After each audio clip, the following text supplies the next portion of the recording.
Assalamualaikum warahmatullahi wabarakatuh. Waalaikumsalam warahmatullahi wabarakatuh. Jamaah KPIH Aisyah Kebumen dimanapun berada, alhamdulillah kita bisa bermajelis kembali di majelis yang insyaallah diberkahi oleh Allah Subhanahu wa taala.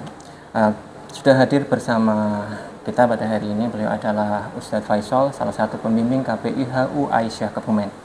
Materi untuk hari ini insyaallah adalah peran ketua regu dan ketua rombongan dan ketua regu dalam penyelenggaraan ibadah haji. Untuk waktu dan tempat kami persilakan. Bismillahirrahmanirrahim. Assalamualaikum warahmatullahi wabarakatuh. Pemirsa calon jamaah haji yang dirahmati Allah, karu dan karom adalah hal yang utama dalam sebuah perjalanan haji atau safarul haji. Perjalanan haji itu karena memang waktunya panjang dan banyak kejutan-kejutan yang akan jamaah haji alami di sana, maka diperlukan koordinasi yang kuat. Salah satunya adalah peran serta karu atau ketua regu dan karom atau ketua rombongan. Salah satu hal kenapa itu penting, ya karena karu dan karom itulah yang akan melayani para jamaah selama berada di tanah suci, baik itu di Makkah maupun di Madinah. Baik, saya sampaikan tupoksi dari karu atau dan karom, terutama kaitannya apa yang dibutuhkan oleh jamaah. Itu karu dan karom selalu dibutuhkan peran sertanya dalam semua aspek kegiatan, baik ketika di hotel, di perjalanan, apalagi ketika kita melaksanakan ibadah. Dalam hal ini karu terutama saya sebut istilahnya dalam skup di Indonesia adalah RT, karom adalah RW. Jadi konsolidasi mereka karu karom kaitannya dengan kesehatan jamaah, kebutuhan jamaah, problematika jamaah, semuanya harus ada saling koordinasi juga dengan pembimbing ibadah haji. Baik, kita mulai ketika kita berangkat dari Indonesia, terutama ketika kita berada di menjelang keberangkatan. Karu karom itu mutlak sangat diperlukan tugasnya ketika satu mengabsen jamaahnya, mengontrol jamaahnya sehingga tidak ada yang tertinggal, juga memastikan jamaah itu untuk hadir tepat waktu di segala sikon, baik selama di Indonesia maupun ketika kita sudah sampai di tanah suci. Karena di tanah suci baik Makkah maupun di Madinah, maktab atau panitia di sana, panitia haji itu tidak ada istilah ngaret menunggu jamaah, entah itu yang di kamar mandi atau yang sedang repot packing atau segalanya. Semuanya harus mengikuti aturan dari Saudi. Makanya itu fungsinya karu karom adalah untuk mengingatkan jamaah bagaimana agar jamaah bisa tepat waktu ketika melaksanakan ibadah maupun untuk kegiatan lain. Kemudian ketika jamaah itu berada di Dono Hudan, setelah keberangkatan dari rumah, dari daerahnya masing-masing sampai di Dono Hudan pun untuk karu karom kepentingannya ataupun keperluannya, kewajibannya adalah melaporkan seluruh jamaah dalam kondisi sehat kepada petugas haji di Dono Hudan. Dalam hal ini adalah embarkasi. kondisi jamaah untuk tensi atau segala macam itu real time dilaporkan kepada pembimbing dan petugas haji setempat. Kemudian setelah itu jamaah akan berangkat menuju bandara. Di bandara pun karu dan karom peran sertanya adalah sangat penting karena mengatur jamaah ketika menaiki pesawat, kemudian menata di tempat duduknya masing-masing, mengarahkan sesuai dengan nomor seatnya sehingga tidak terjadi rebutan atau kisruh tempat duduk. Kemudian mengingatkan jamaah untuk mematuhi segala peraturan yang ada di pesawat. Nah, maka dalam hal ini karu karom sangat dibutuhkan kemampuannya dalam hal memahami teknologi, baik itu teknologi ponsel atau handphone, teknologi ketika di pesawat, peraturan-peraturan penerbangan, karu dan karom harus bisa memahami. Kemudian setelah sampai di bandara, dalam hal ini kita berada di kloter atau gelombang kedua. Kurang lebih kloternya kalau nggak salah, mudah-mudahan nggak salah ini 89. Itu berarti kita adalah penerbangan terakhir dari Kabupaten Kebumen. Jadi nanti setelah turun di bandara adanya fast track. Fast track itu checking jamaah ketika memasuki bandara, memasuki Arab Saudi. Itu kita tidak perlu lagi memeriksakan paspor. Kita cukup dengan antri kemudian foto wajah, face recording untuk memastikan bahwa itu adalah jamaah haji Indonesia. Setelah masuk kemudian mengarahkan jamaah menuju ruang tunggu bis yang akan mengangkut kita menuju hotel. Di dalam bis karu dan karom juga sangat dibutuhkan kepentingannya, peran sertanya. Salah satunya adalah memeriksa semua paspor sudah siap, kemudian jamaah koper sudah masuk ke bagasi bis semua sehingga tidak ada yang tertinggal, semua tempat duduk sudah dipenuhi oleh jamaah sehingga kita berangkat menuju hotel. Mohon untuk karom itu usahakan duduk berada di samping supir karena itu untuk memantau kegiatan supirnya itu ngantuk atau supirnya itu paham jalan atau enggak, karena kebanyakan rata-rata supir itu bukan warga negara Saudi sehingga mereka pun enggak semuanya hafal jalan-jalan menuju hotel.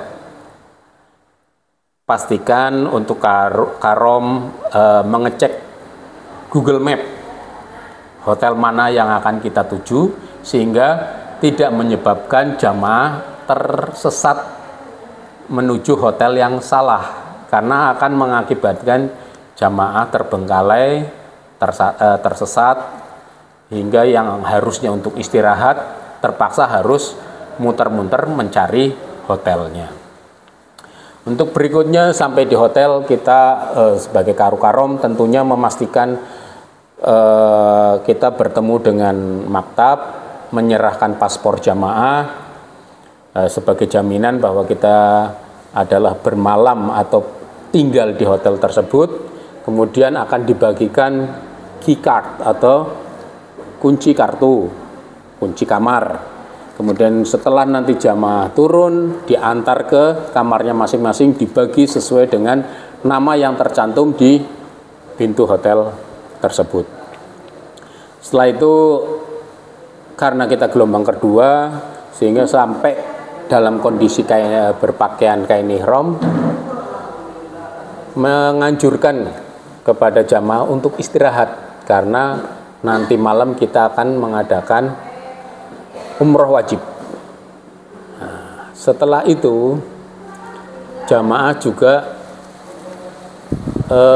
diharapkan untuk menjaga kesehatannya dengan makan cukup, istirahat cukup.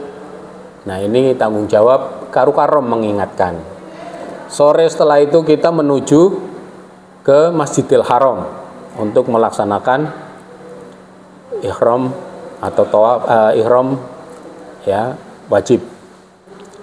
Nah, setelah itu kewajiban atau tanggung jawab daripada Karu Karom adalah menjaga jamaahnya untuk selalu tertib, mematuhi aturan-aturan yang sudah disampaikan selama kita berada di Masjidil Haram, menganjurkan ke jamaah untuk selalu bersuci menjelang kita tawaf, mengantarkan jamaah yang ingin ke toilet, dan kemudian menghantarkan jamaah untuk melaksanakan tawaf, sya'i, kemudian tahlul. Pastikan sebelum kita melaksanakan ibadah ihram tersebut untuk menentukan tikum atau titik kumpul keluar dari setelah selesai jamaah melaksanakan tawaf, sa'i, tahallul. Karena nanti setelah keluar kita sudah kumpul, tidak tercerai-berai, yang mau ke toilet silahkan diantar oleh karu, kemudian kita kembali bersama-sama menuju hotel. Karena ini awal jamaah tahu mana terminal di sekitaran Masjidil Haram, mana pintu-pintu Masjidil Haram, jangan sampai jamaah ada yang tersesat. Nah, disitulah kita fungsinya Karu Karom mengarahkan ke jamaah nanti jalan-jalan yang harus kita lalui ketika jamaah hendak melaksanakan tawaf sunnah atau mau berjamaah 5 waktu. Nanti jamaah akan paham bis sholawatnya naik jalur berapa, turun di terminal mana, sampai di hotel sektor berapa. Itu berawal dari ketika pertama kita melaksanakan umroh wajib. Kemudian selanjutnya adalah bagaimana kita nanti tugas daripada Karu Karom ketika melaksanakan armusna. Ini vital sekali karena hanya sekali seumur hidup. Jadi jamaah harus paham betul. Karu Karom juga apalagi harus paham betul bagaimana prosesi armusna itu dilaksanakan.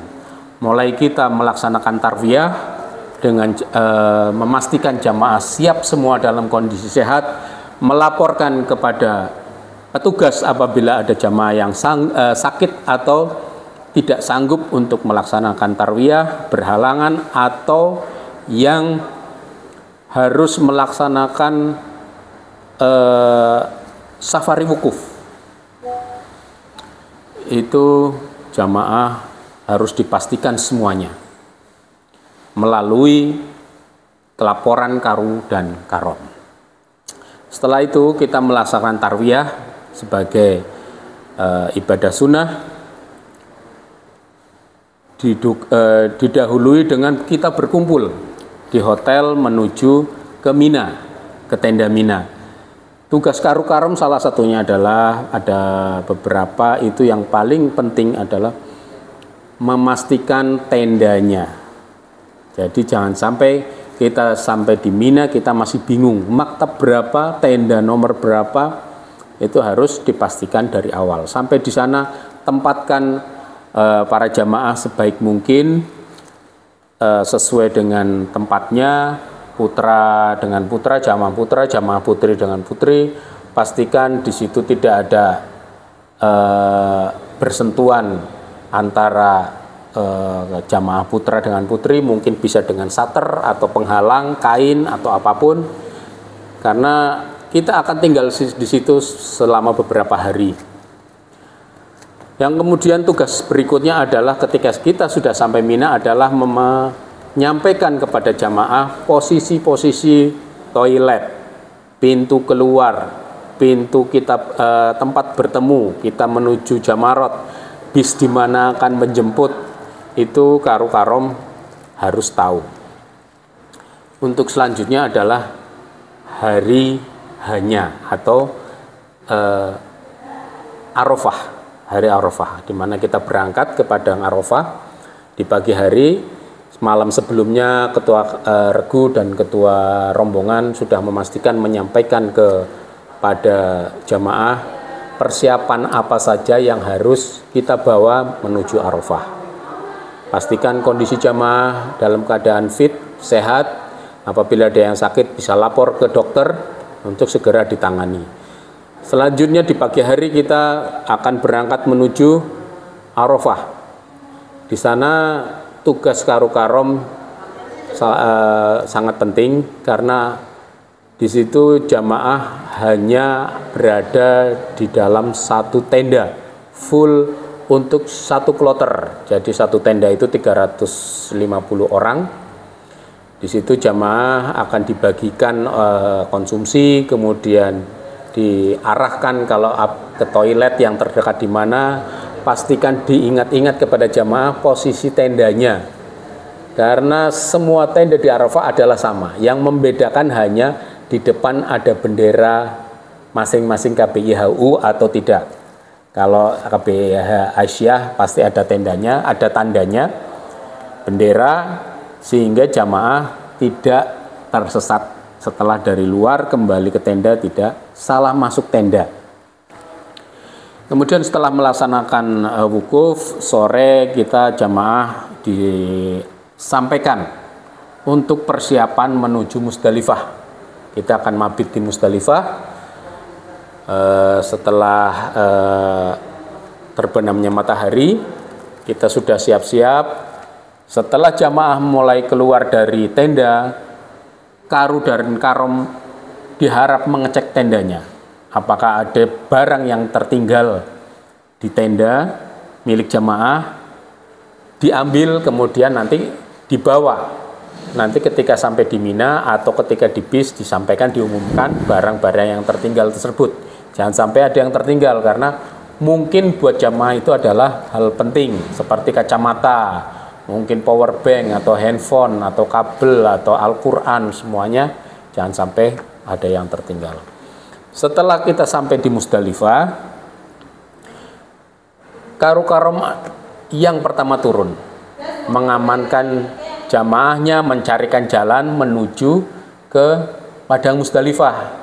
Carikan tempat yang kosong, biarkan jamaah untuk mabit di situ, istirahat. Karu-Karom tugasnya adalah mencari posisi batu kerikil untuk melempar jumroh. Biasanya sudah disiapkan oleh maktab. Di situ nanti di depan pintu masuk kita tinggal ngambil. Tidak perlu memungut sebenarnya, sudah disiapkan. Tapi apabila mungkin jamaah ingin memungut karena istilahnya ingin mengikuti yang masa lalu karena belum disiapkan, boleh mungut dari situ. Karena kita semuanya sudah di Padang Musdalifah memang tersebar kerikil-kerikil tersebut. Setelah Karu-Karom mendapatkan misalnya satu regu ada 11, ambil kantong kerikil itu untuk 11 orang. Kalau 10 ambil 10. Jangan berlebih karena sisanya juga untuk jamaah yang lain. Baik Bapak Ibu jamaah calon haji yang dirahmati Allah. Setelah kita mabit, tentunya kita akan kembali menuju Mina. Nah, di sini tanggung jawab dari Karu-Karom juga sangat penting ketika kita menjelang kepulangan ke Mina. Karena di situ ada pintu yang menuju bis, pintu antrian semacam sudah dikerangkeng, dan di situ jamaah diharap untuk tertib. Dipantau satu persatu, adakah jamaah yang dehidrasi, kurang minum, atau kecapean. Apabila ada yang capek, di situ di samping pintu ada shelter. Ditarik kemudian diistirahatkan, biar yang sehat-sehat aja yang antri. Jadi ketika bis datang, jamaah kita masuk, utamakan yang lemah dulu. Yang dehidrasi atau yang capek setelah duduk, semua baru yang muda-muda diakhiri dengan Karu dan Karom menuju bis.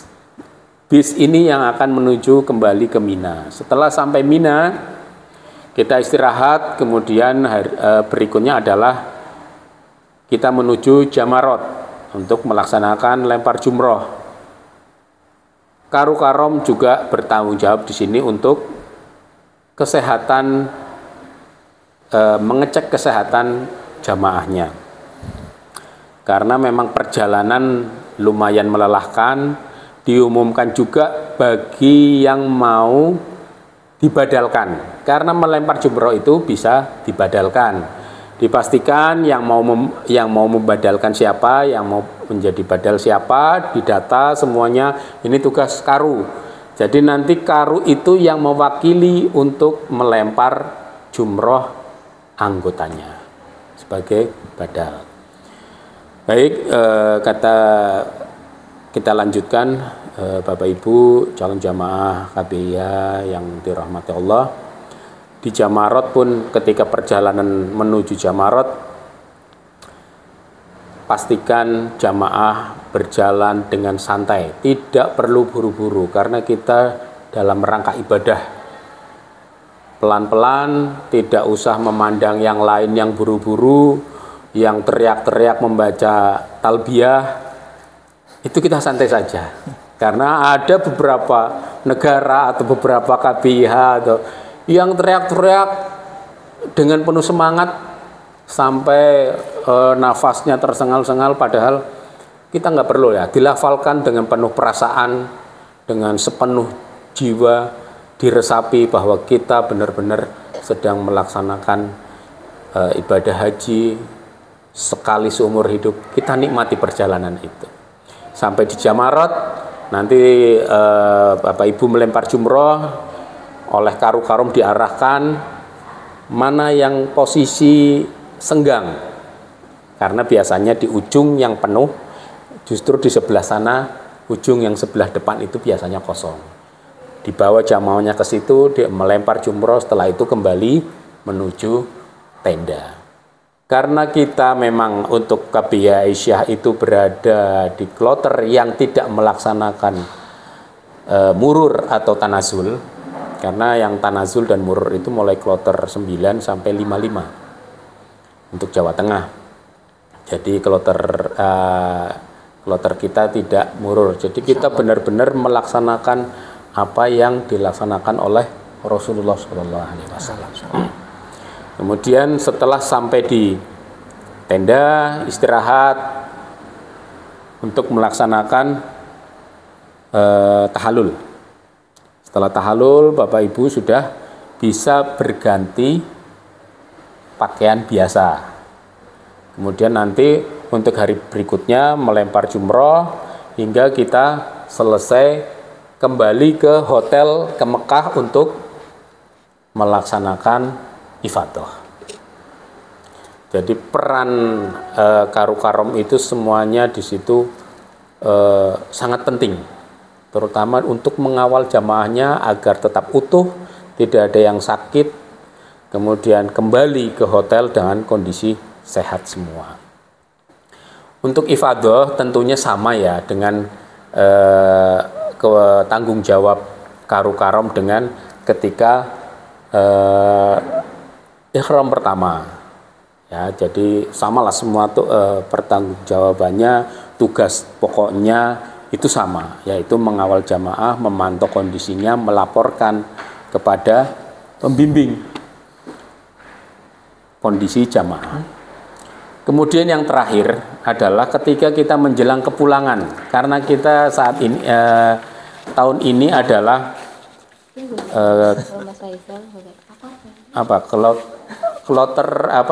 gelombang kedua. Jadi tentunya kita akan kembali pulangnya ke Madinah. Jadi kita setelah selesai tawaf wada, kita kemudian akan berangsur berangkat menuju Madinah. Nah, tugas karu karom adalah menyampaikan kepada jamaah untuk siap-siap berkemas, packing, mengingatkan jamaah untuk tidak membawa air zam-zam di koper besar maupun koper kecil. Mungkin kalau dibawa ke Madinah masih boleh untuk minum di sana, tapi untuk dibawa ke Indonesia memang tidak boleh. Jadi bawa air zam-zam itu hanya yang di tas kecil untuk bekal saja, karena kita toh nantinya sampai di Indonesia akan dibagikan air zam-zam. Setelah kita persiapan, koper turun, nanti Karom adalah membantu menimbang dan mengemas koper-koper, membantu petugas dari bandara. Apabila ada yang overweight, kelebihan beban, segera dihubungi pemilik koper untuk mengeluarkan isinya yang tidak perlu. Jadi jangan sampai koper overweight kemudian dibongkar oleh petugas bandara, karena nanti malah repot kitanya yang kehilangan barang yang sesungguhnya malah penting bagi kita.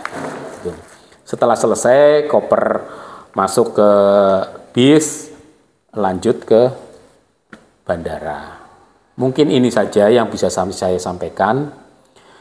Yang terakhir, terutama tugas Karom adalah melaporkan kegiatan ibadah. Ini sudah ada formnya dari Kemenag atau dari petugas haji.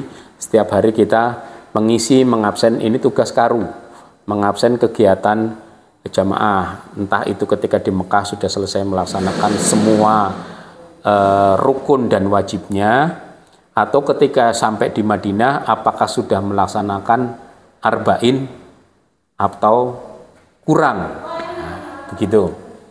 Mungkin ini saja yang bisa saya sampaikan kepada calon jamaah haji KBI Aisyah. Apabila ada kesalahan murni dari saya, kalau ada baiknya, ada betulnya, insya Allah semuanya dari Allah Subhanahu wa Ta'ala. Saya akhiri, wabillahi taufik wal hidayah, wassalamualaikum warahmatullahi wabarakatuh. Sedikit nambah ngobrol ya? Boleh. Jadi begini mungkin ya, kalau yang saya perhatikan kayak Ustadz Faisal itu kan kebetulan terakhir kemarin ya ikut jamaah haji, baru berangkat tahun kemarin ya, tahun 2023. 2023. Apa 23? Iya. 24 itu Ustadz Aris. Oke ya. Kalau yang saya lihat itu ya di penyelenggaraan khususnya di KBI HU Aisyah itu, saya perhatikan, saya hanya memperhatikan dari grup WhatsApp itu ya. Dari tahun ke tahun itu sepertinya semakin kompak, kekompakan dari jamaah KBI HU Aisyah itu semakin meningkat lah. Nah, kalau boleh tanya pada saat Ustadz Faisal dulu kloter berapa 2023? Kloter 63. Berarti masuk gelombang akhir, gelombang kedua apa gelombang pertama itu? Gelombang pertama. Masih gelombang pertama ya. Ya. Tip triks waktu itu bagaimana bisa mengkondisikan rombongan bisa kompak itu? Seperti apa waktu itu? Pengalaman pribadi aja. Ya. Terus terang waktu itu saya adalah ketua rombongan, ditunjuk oleh KBIH untuk menjadi ketua rombongan, dan posisi saya kebetulan juga ketua rombongan paling muda. Ketua rombongan paling muda. Jadi memang kendala di awal adalah bagaimana mengposisikan kita ya bisa diterima oleh jamaah sepuh juga jamaah muda. Itu. Jadi bagaimana biar mereka memaklumi dan memahami fungsi dari Karom. Kalau tanpa seperti itu, nanti jamaah menganggap kita anak kecil, anak baru 2023 saya ingat. 2023 ding. Ya betul. Ya, begitu. Jadi memposisikan seperti itu, menyampaikan bahwa kami adalah mendapat amanah dari KBIH, bertanggung jawab atas kekompakan dari sebuah rombongan itu.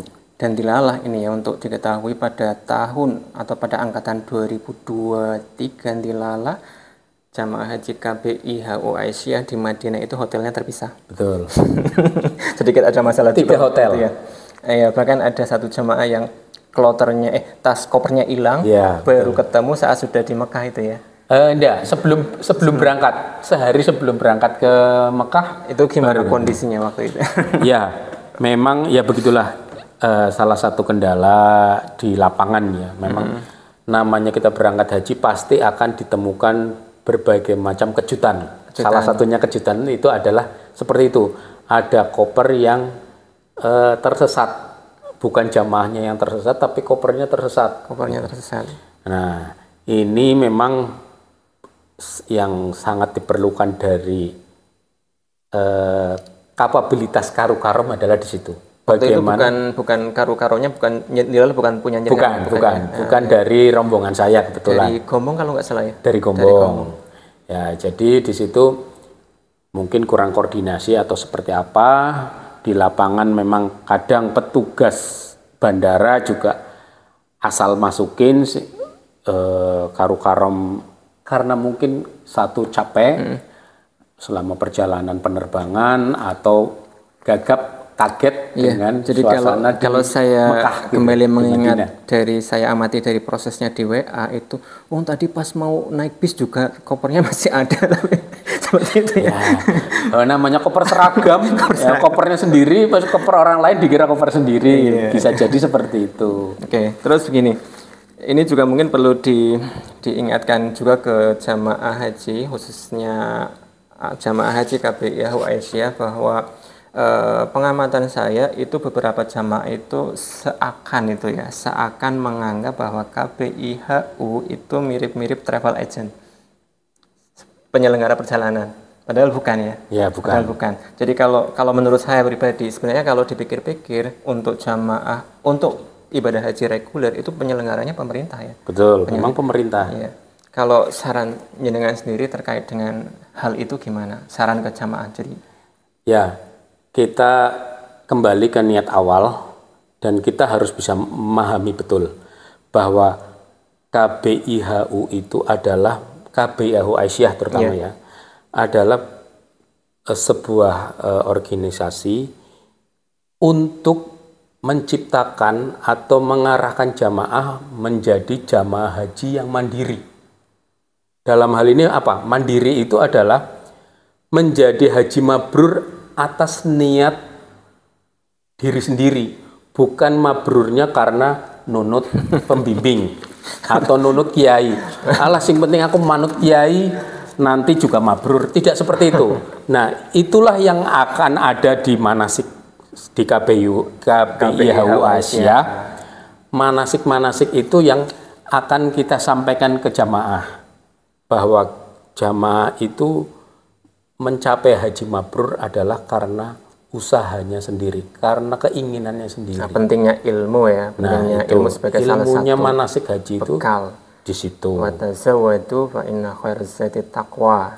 Meskipun demikian, salah satu bekal tambahannya itu adalah ilmu ya. Ilmu. Iya. Ya, itu salah satu dari istitoah. Karena istitoah mal saja, istitoah harta saja itu nggak cukup.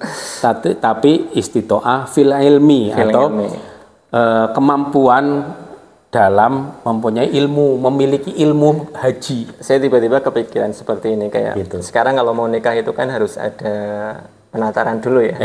Barangkali mungkin ke depan pemerintah, khususnya Kementerian Agama itu ya. Jadi salah satu persyaratan istitoah itu adalah mempunyai lisensi, telah mengikuti bimbingan seperti itu. Sudah bisa manasik haji gitu ya. Iya, jadi kepikiran seperti itu tiba-tiba itu kan. Iya, jangan sampai kita berangkat haji kemudian bebek. Iya, ngikut sana, sing penting melu pembimbingnya. Tapi kalau misal kepepet, ya gimana lah gitu kan. Ya.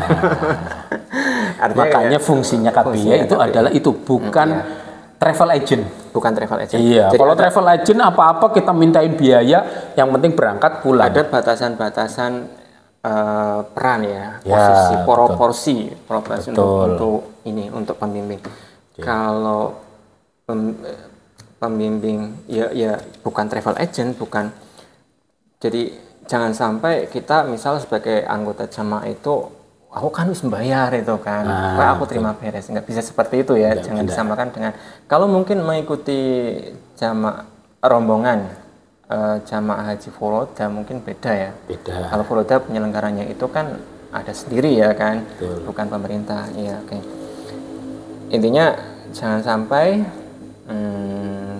kita sebagai peserta dari KBIH, rombongan jamaah KBIH yang mengikuti haji reguler, yang notabene-nya jamaah haji reguler itu penyelenggaranya adalah pemerintah, itu terus beranggapan bahwa KBIH itu harusnya seperti agen perjalanan, nggak bisa seperti itu ya. Nah, kemudian ini terkait dengan kemampuan penggunaan HP itu seberapa urgen, seberapa penting Untuk HP atau ponsel kemampuan itu memang penggunaan teknologi lah ya. ya penguasaan itu setiap jamaah memang sangat diperlukan karena kita tidak berada di Indonesia, kita di luar negeri. Terutama untuk jamaah-jamaah yang generasi usia lanjut. Usia lanjut. Harus bisa memahami, belajarlah minimal. Untuk Sherlock di WA. Karena ya nauzubillah kita tersesat, kita bisa memberitahu karu atau karom posisinya agar segera bisa kita jemput. Karena nggak bisa kita patokannya hanya Hotel ini bangunan ya mungkin kalau tulisannya bahasa Indonesia bisa ya, teman kalau tulisannya Arab kayak gitu itu kan apalagi nggak dikasih harokat gitu. Saya posisinya di depan WC ini, nggak tahu WC apa ini. Nah itu kan malah nanti merepotkan. Tapi kalau Sherlock pasti titiknya koordinatnya di situ, kita mudah untuk menemukan gitu. Kemudian kaitannya dengan roaming. Ya. Oh iya, penggunaan itu data ya, data ya. Itu ada jamaah juga sampai pulang karena belum paham cara menggunakan HP, terutama Yuswa lanjut ya. Itu kotanya masih utuh karena nggak bisa komunikasi dengan keluarganya bola-balik nelpon nggak bisa. Ternyata pengaturan roamingnya itu tidak diaktifkan. Kalau pengalaman jenengan tentang pengaturan roaming itu sebaiknya karu-karom atau karu-karom itu untuk menghandle itu ya, karu-karom sebaiknya sebelum keberangkatan sudah mengecek ya. Ya, terus karena bisa mengaktifkan karena memang itu waktu itu saya menjadi karom itu memang begitu sampai di Madinah saya dari siang sampai menjelang maghrib itu menjadi counter. Jadi counter karena mengaktifkan roaming. Setiap jamaah itu minta diaktifkan roamingnya karena ada beberapa yang jamaah yang belum aktif, tidak bisa komunikasi. Ya begitu. Terus mungkin terakhir ya, ini kebetulan udah agak lama, udah sepi di ruangan ini. Jadi kemarin saat saya ngobrol juga dengan jamaah haji KBI HU Aisyah terkait dengan nafar sani, itu katanya jere Ustadz Faisal gimana mau nafar sani wong asene sudah pada dicopot, seperti itu pengalaman 2023. Oh iya, karena sebelumnya saya cerita ke teman-teman ya, khususnya teman-teman saya itu kalau Aisyah itu biasanya memilih nafar sani itu kan. Betul. Tapi 2023 tidak ya. Ya. Jadi ceritanya begini. Kenapa kita tidak bisa melaksanakan nafar sani? Itu karena memang tahun 2023 adalah haji, terkenalnya haji ramah lansia. Iya. Di situ jamaah kita sebagian adalah orang-orang lansia, hampir 50%. Okay. Jadi itulah yang menjadi pegangan maktab, kita tidak boleh untuk melaksanakan nafar sani. Oh begitu ya? Ya, karena kondisi tenda, kemudian kredit di Musdalifah waktu itu, mungkin sampai di Indonesia juga ya kabar permasalahan di Musdalifah, kreditnya, kemudian sampai Pak Joko itu kan bikin tulisan itu kan ya, terkait penyalah apa ya, kesalahan atau apa ya, kesalahan prosedur ya. Nah seperti itulah itu. Hingga dari maktab malah menekan kita untuk sampai di nafar awal aja terus kembali ke hotel. Sampai dipesan ke pembimbing, kalau mau jamaahnya selamat cukup di nafar awal, jangan nafar sani, karena nafar sani itu akan sangat melelahkan, tambah satu malam dengan kondisi jalan macet, tidak bisa masuk truk yang membawa konsumsi. Ya, itu permasalahannya. Paling terakhir mungkin. Pada saat 2023 lalu Ustadz Faisal itu terlibat tidak dalam hal permohonan izin untuk penyelenggaraan tarwiyah, karena sebagaimana diketahui kan KBI HU Aisyah itu memilih pandangan yang melaksanakan prosesi tarwiyah ya kan. Ya. Itu biasanya kalau pemerintah kan tidak menyelenggarakan itu ya. karena tarwiyah sendiri secara fikih itu kan ada yang berpendapat itu adalah sunnah ya kan. Ya, betul.